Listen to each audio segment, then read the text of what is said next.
10,000 करोड़ का मालिक अपनी बीवी को परखने के लिए बन गया एक सड़क छाप भिखारी। क्या उसकी बीवी सिर्फ पैसों से प्यार करती है? क्या सच में अपने पति से अरबों का मालिक बना फिर रहा था गरीब घर जमाई, जो ससुराल वाले कर रहे थे उसे हर पल जलील? क्या होगा उनका जब सामने आएगी उस घर जमाई की असलियत? आगे जो हुआ उसके बारे में किसी ने सोचा भी नहीं था। सारा दिन अपने कमरे में पड़ा रहता है, दुश्मन को भी ना मिले ऐसा दामाद। नाक में दम कर रखा है इसने। राहुल ये तमाशा देखकर मन ही मन खुश हो रहा था। वो यहाँ नीता और अश्विन को बेइज्जत करने ही आया था, क्योंकि वो हमेशा से ईशा से शादी करना चाहता था, लेकिन अश्विन की वजह से ऐसा हो नहीं पाया। आंटी, आप क्यों अपना बीपी बढ़ा रहे हो? मुझे ये जरूर पता था कि ईशा का पति एक नाकारा है, पर ये नहीं पता था कि वो आप लोगों पर एक बोझ भी है। आंटी, अगर मेरी शादी हुई होती ना ईशा से, तो आज आप लोगों को ये दिन नहीं देखना पड़ रहा है। अश्विन, तुम्हारा दिमाग खराब हो गया है क्या? ऐसे भरी दोपहर में बिना कपड़ों के बैठे हुए हो तुम? जल्दी से कपड़े पहनो और बाहर आओ, नीचे गेस्ट आए हुए हैं। रिया अभी भी अश्विन पर चिल्ला रही थी। वही राहुल के दिल को ये सब देखकर सुकून मिल रहा था। उधर नीता का चेहरा गुस्से से लाल हो गया। तभी अश्विन कपड़े पहनकर नीचे आया। रुक जाओ, खड़े रहो वहीं चुपचाप। अश्विन चुपचाप खड़ा हो गया। राहुल ने उसे ऊपर से नीचे तक घूर कर देखा। तो ये है वो नाकारा, मेरा मतलब है राज दुलारा, जिसके लिए ईशा ने मुझे छोड़ दिया। मुझे तो लगा था कि कोई हैंडसम हंक होगा, लेकिन ये तो बेचारी ईशा, पता नहीं उसने क्यों इस गरीब और गूंगे से शादी कर ली।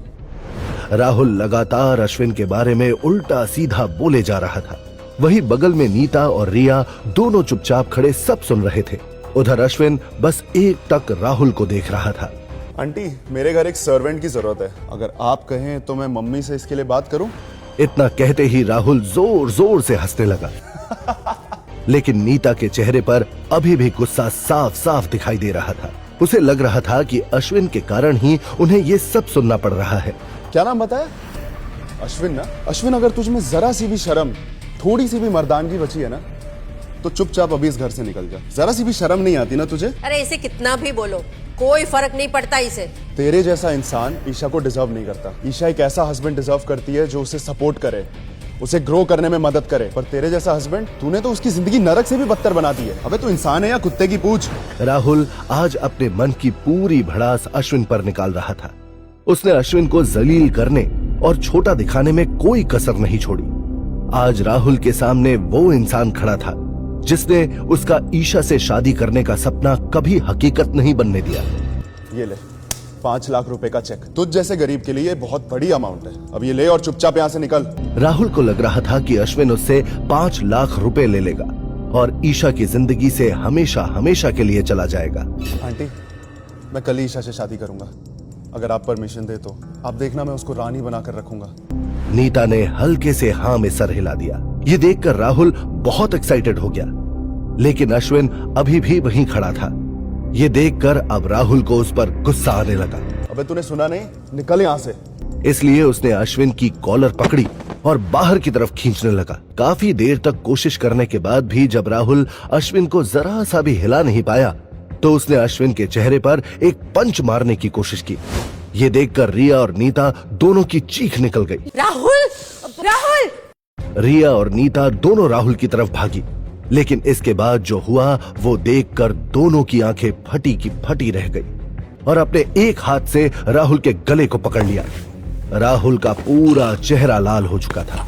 वो चिल्लाने की कोशिश कर रहा था, लेकिन उसके मुंह से आवाज नहीं निकल रही थी। अश्विन ने जब राहुल का गला पकड़ा था, तब पूरे रूम में पिन ड्रॉप साइलेंस हो गया था। इसलिए अश्विन ने धीरे धीरे जो भी बोला वो सब कुछ सबको साफ साफ सुनाई दिया था। अश्विन के मुंह से ये सब सुनकर नीता और रिया हैरान रह गई थी। ये बोल सकता है? दोनों को अपने कानों पर विश्वास ही नहीं हो रहा था। वो दोनों बस एक टक अश्विन को देखे जा रही थी। अश्विन का ध्यान राहुल की तरफ नहीं था।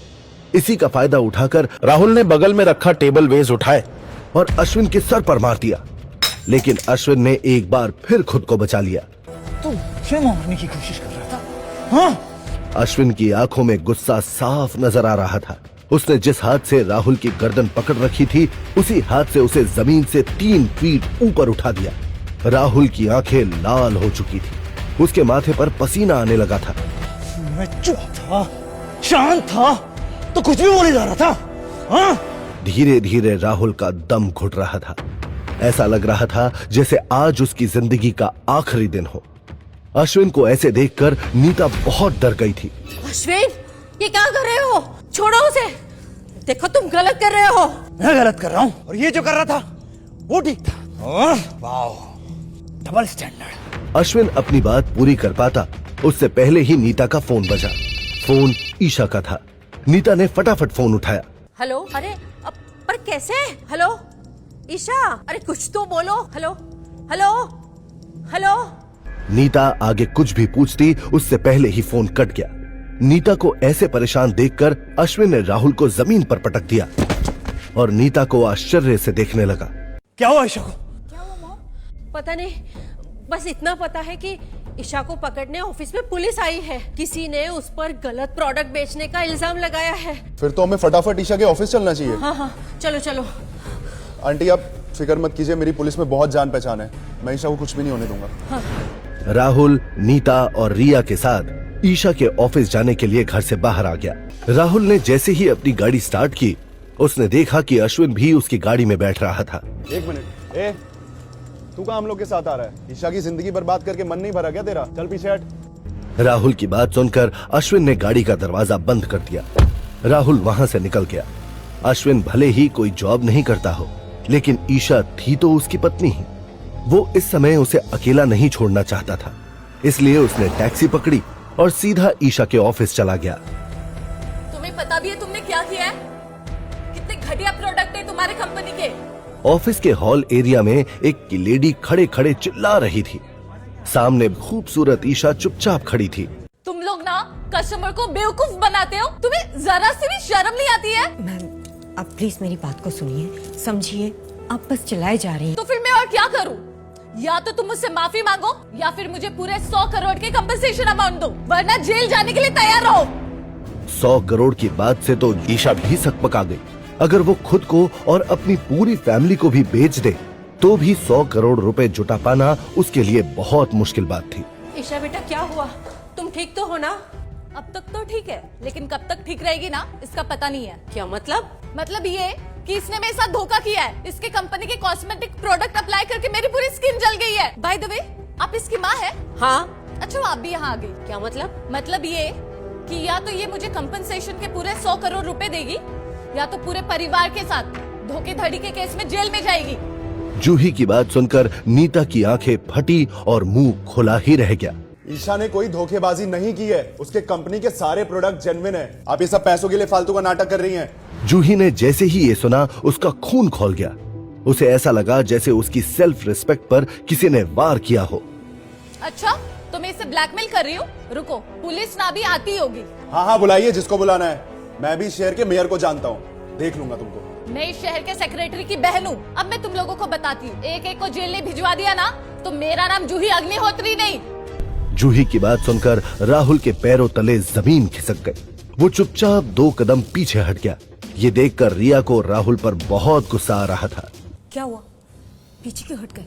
घर पे तो बहुत बड़ी बड़ी बातें कर रहे थे, अश्विन के ऊपर चिल्ला रहे थे। तुम तो अश्विन से भी सुना नहीं तुमने? वो सेक्रेटरी की बहन है, इससे कौन पंगा लेगा? किसी और को कुछ कहना है या कोई प्राइम मिनिस्टर या चीफ मिनिस्टर को अगर जानता होगा ना तो मुझे अभी बता दो। जूही अभी गुस्से में जल रही थी। उसका पूरा चेहरा लाल हो चुका था।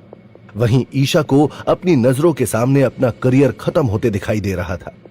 तभी हॉल के पीछे से एक आवाज गूंजी। क्या मैं आपकी कुछ हेल्प कर सकता हूँ? उस आवाज में इतनी शांति और मिठास थी कि हर किसी का ध्यान उस आवाज की तरफ चला गया। सब के सब उत्सुकता से उस ओर देख रहे थे जहां से आवाज आई थी। ईशा भी बड़े ध्यान से देख रही थी। जैसे जैसे वो इंसान करीब आ रहा था, वैसे वैसे ईशा के होश उड़ते जा रहे थे।